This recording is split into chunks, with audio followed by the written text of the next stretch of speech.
नमस्कार दोस्तों, झारखंड की खबरों में एक बार फिर से आप सभी का स्वागत है। झारखंड की खबर को जानते रहने के लिए सब्सक्राइब करें झारखंड समाचार के इस यूट्यूब चैनल को, जिससे कि आपको झारखंड से जुड़ी हर एक छोटी बड़ी खबर लगातार मिलती रहे। आइए दोस्तों, बिना समय गवाए खबरों को चलते हैं। रांची में रेमडेसिविर के कालाबाजारी के मामले की सुनवाई हो चुकी है। झारखंड हाईकोर्ट के chief justice doctor Ravi Ranjan और जस्टिस एस.एन. प्रसाद की खंडपीठ में रेमडेसिविर कालाबाजारी मामले में सुनवाई के दौरान अदालत ने इस बात को लेकर नाराजगी जताई है। इस मामले में रांची के ग्रामीण एसपी नौशाद आलम को सरकारी गवाह बनाने से पहले कोर्ट को क्यों नहीं बताया गया, ये सवाल पूछा गया है। साथियों, रांची में अलकतरा घोटाले में प्रवर्तन निदेशालय रांची की टीम ने बड़ी कार्रवाई की है। इसके तहत messrs Kaushalya infrastructure development corporation limited के पश्चिम बंगाल के झाड़ग्राम में कौशल्या हेरिटेज होटल को जब्त किया गया है और इस होटल की कीमत 1 करोड़ रुपये बताई जा रही है। अब एजुकेटिंग अथॉरिटी की स्वीकृति मिलते ईडी की टीम इस होटल पर विधिवत कब्जा कर लेगी।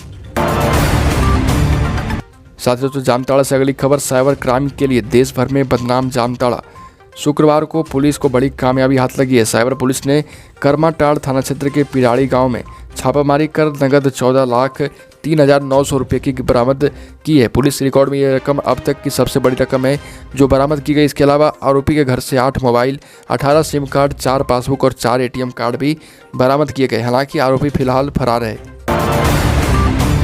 अगली खबर दोस्तों, बासेपुर के मारूफगंज की रहने वाली सगी बहनें गुड़िया व जूली की हत्या करने के फिराक में घूम रहे 4 अपराधियों को बैंक मोड़ पुलिस ने गिरफ्तार किया है। धनबाद से पकड़े गए अपराधियों में केरकेंद का सातिर अपराधी बिक्की डोम का भाई राजा डोम, सचिन यादव घुर्नी जोरिया का सोनू कुमार लायक एवं बसीपुर का आबिद हुसैन उर्फ जुम्मन डिसवाला शामिल है।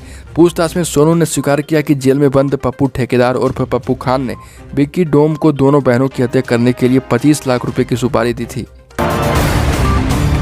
साथियों, झारखंड में शहरी क्षेत्रों के साथ अब ग्रामीण इलाकों में भी लोगों को कोरोना के प्रति जागरूक किया जा रहा है। झारखंड सरकार प्रेझा फाउंडेशन और HDFC बैंक परिवर्तन के पहल पर सहाया दीदी, आशा दीदी को प्रशिक्षण दे रही है और ये सभी झारखंड के दूर दराज के इलाकों में स्वास्थ्य सेवा बहाल रखने के लिए काम कर रहे हैं। प्रेझा फाउंडेशन की ओर से संचालित नर्सिंग कौशल कॉलेज चान्हो, गुमला और चाईबासा में 15 दिवसीय इस आवासीय प्रशिक्षण में 90 प्रशिक्षुओं को भारतीय सैन्य सेवा के सेवानिवृत्त डॉक्टर व स्वास्थ्य अधिकारियों को प्रशिक्षण दिया जा रहा है।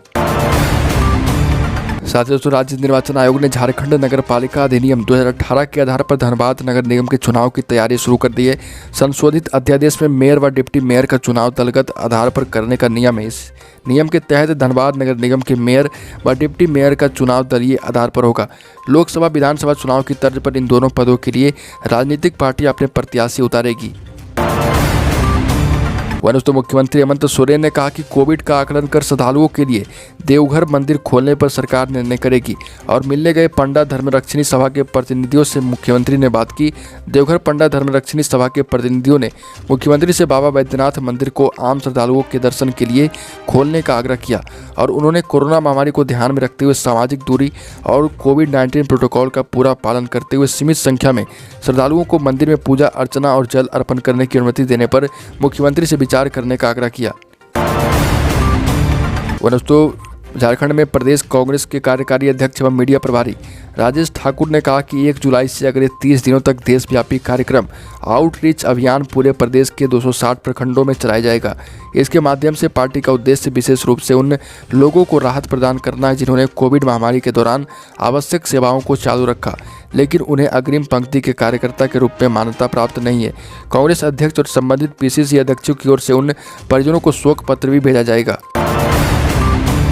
वहीं तो JPSC छठी सिविल सेवा परीक्षा से नियुक्त 104 वाणिज्य कर अधिकारियों का वेतन रोक दिया गया है। हालांकि इस संबंध में कोई औपचारिक आदेश ना तो वाणिज्य कर विभाग ने जारी किया है और ना ही कार्मिक विभाग ने, लेकिन राज्य भर में विभिन्न स्थानों पर तैनात इन अधिकारियों का जून का वेतन भुगतान नहीं हुआ, जबकि राज्य प्रशासनिक सेवा समेत अन्य अधिकारियों के वेतन का भुगतान किया जा चुका है या भुगतान की कार्रवाई चल रही है। इससे अधिकारियों में असमंजस की स्थिति बनी है। इस सरकार इन अधिकारियों के मामले में अपील में जाएगी। वहीं दोस्तों, जम्मू में लगातार ड्रोन दिखने की घटनाएं सामने आ रही है। जम्मू कश्मीर के रनिया सेक्टर में एक बार फिर ड्रोन दिखा है। इस बीच पाकिस्तान के इस्लामाबाद स्थित भारतीय उच्चायोग के ऊपर भी ड्रोन मंडराया। बताया जा रहा है कि यह ड्रोन उच्चायोग में चल रहे डिप्लोमेटिक इवेंट की जानकारी जुटाने की कोशिश कर रहा था। भारत ने इसे सुरक्षा में बड़ी चूक बताया और इतराज भी जताया है। साथ ही दोस्तों भारतीय रिजर्व बैंक ने कहा कि भारत जैसे उभरते बाजारों में वित्तीय सेवाओं में बड़ी बड़ी टेक कंपनियों का प्रवेश रेगुलेटर्स के लिए मुश्किलें खड़ी कर सकता है। रिजर्व बैंक ने एकाधिकार प्रथाओं, एंटी ट्रस्ट मुद्दों, साइबर सुरक्षा जोखिमों और डेटा गोपनीयता की चुनौतियों जैसे प्रमुख चिंताओं के बारे में आगाह किया है जो सामने आ सकती है।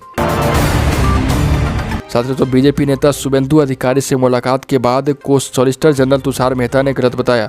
मेहता ने शुभेंदु से मीटिंग की बात से इनकार किया है और मेहता को सफाई इसलिए देनी पड़ी क्योंकि ममता बनर्जी की पार्टी तृणमूल ने प्रधानमंत्री नरेंद्र मोदी को चिट्ठी लिखकर सॉलिसिटर जनरल को हटाने की मांग की थी। तो दोस्तों झारखंड की खबरों में अभी के लिए इतना ही। अगर आपने अभी तक इस चैनल को सब्सक्राइब नहीं किया तो सब्सक्राइब करें झारखंड समाचार के इस यूट्यूब चैनल को, जिससे कि आपको झारखंड से जुड़ी हर एक छोटी बड़ी खबर मिलती रहे।